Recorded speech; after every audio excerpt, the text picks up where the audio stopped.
Unit 10. Vocabulary. Exercise 2. Listen and repeat. Hard drive. Keyboard. Laptop. Mouse. Mousepad. Printer. Screen. Speaker. USB port. Webcam. Unit 10. Vocabulary. Exercise 2. Listen and repeat. Hard drive. Keyboard. Laptop. Mouse. Mousepad. Printer. Screen. Speaker. USB port. Webcam. Unit 10. Vocabulary. Exercise 5B. Pronunciation. 1. I want to download this song. 2. The download didn't work. Unit 10. Vocabulary. Exercise 5C. Pronunciation. 1. I want to download this song. 2. The download didn't work. Unit 10. Click on to New Technologies. Exercise 1. Listening.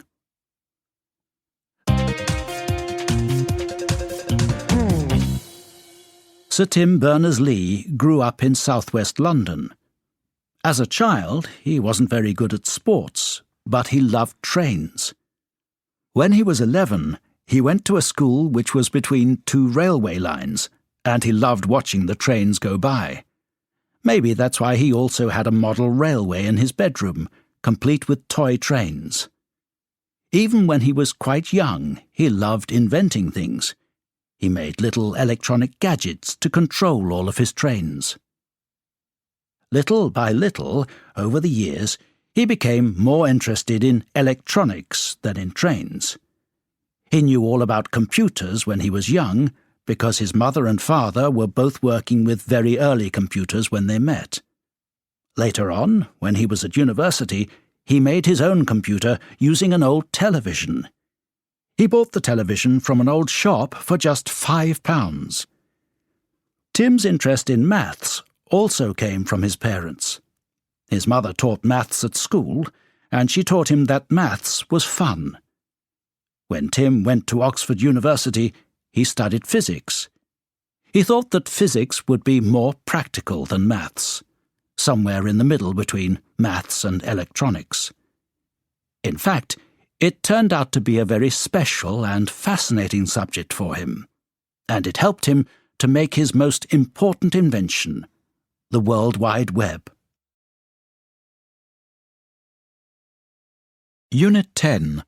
Listening, Exercise 2. When you look for information about almost any subject on the internet, one of the most common places you'll find it is on Wikipedia.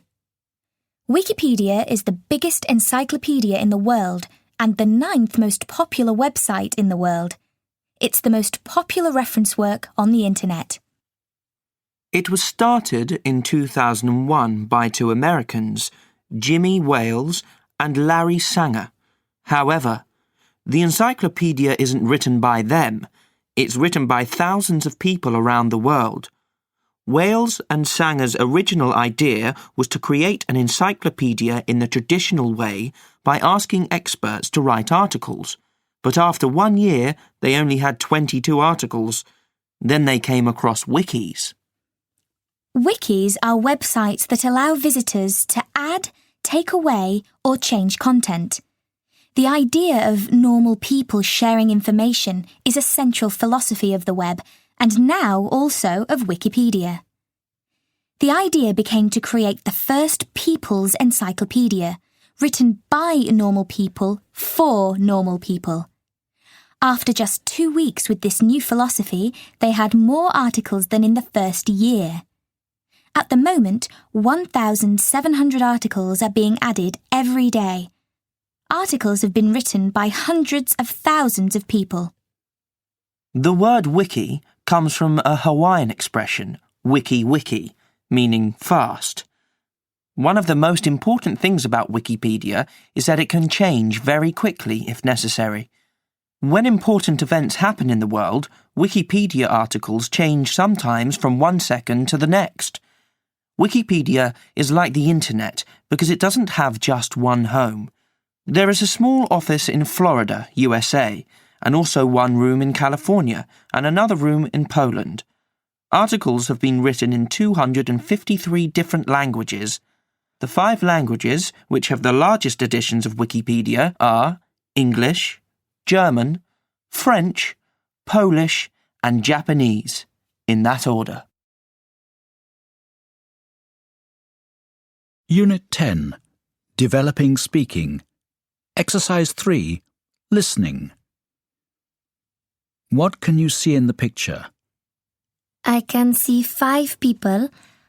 I'm not sure, but I think they're in an internet cafe or a place like that because they've got drinks and they're sitting in front of computers.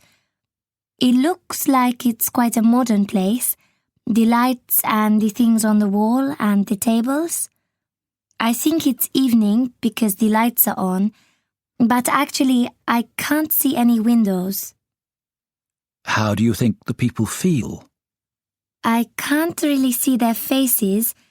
I imagine they're interested in what they're doing, but I don't think it looks very exciting. Nobody's talking. I can't see what's on the screens, so I don't know if they're looking at interesting websites or not. It looks a bit like an office, actually, not a bar or cafe. Why do you think people go to places like this? I don't know, really. They might not have computers at home or access to the internet. Or maybe they're traveling and they need to send emails or use the internet for work or something. All the people look like they're quite young. I don't think older people would be interested in going to a place like this because they're probably not as interested in computers or the internet. Have you ever been in a place like this? No, I haven't. I'm not really interested in internet cafes. If I need to use a computer or the internet, I use it at home or I have access at school. And when I go out, I prefer to go to a normal cafe or bar. Gateway to Exams. Units 9 and 10. Listening. Exercise 6. Listen to a program with information about the history of SMS text messages and complete the notes. Well, believe it or not, today is the anniversary of an invention that is such an important part of our lives, it seems like it's been here forever.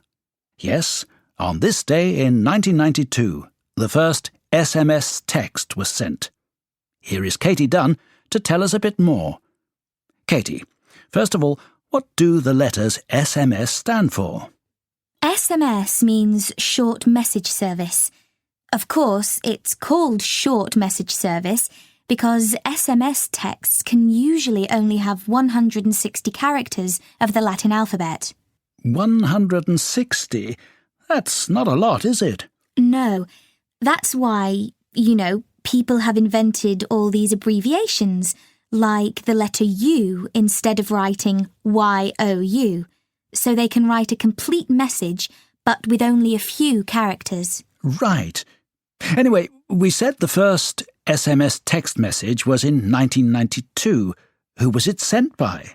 Well, in fact, it was sent by a man who was working for the Vodafone company in Britain. He sent the message to someone he was working with at Vodafone. So, go on. What did the message say? Well, it wasn't very original. It was just, Merry Christmas. Right, that isn't very original, is it? And was sending text messages popular right from the start? No, not really. One problem was that you couldn't send messages to someone who was with a different phone company. When that stopped in 1999, SMS texts became much more popular. Whenever I think of text messages, I think of teenagers. My teenage son is always sending and receiving them. Were teenagers responsible for making it popular? Well, yes, they were really. The telephone companies weren't very interested in SMS messages initially, but teenagers saw that it was cheaper to send a message than to make a call, so they sent lots of messages. Maybe I should send a message to my son right now to see if he's doing his homework. Katie, thanks for coming in. Gateway, B1 Student's Book by David Spencer, published by Macmillan Education, a division of Macmillan Publishers Limited. Copyright Macmillan Publishers Limited, 2011.